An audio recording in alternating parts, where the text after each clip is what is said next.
I feel poor kuwa back home. Unajua, of course kukuwa too called up back to the national team. It feels great. It's a motivation in itself.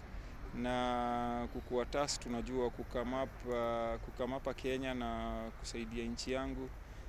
I'm really humbled na hope inaweza kuwa ni experience fit hizi game mbili zinakam. Tunajua the caliber of team yenye Egypt is na Togo tumecheza nao, tulidraw nao in the both teams.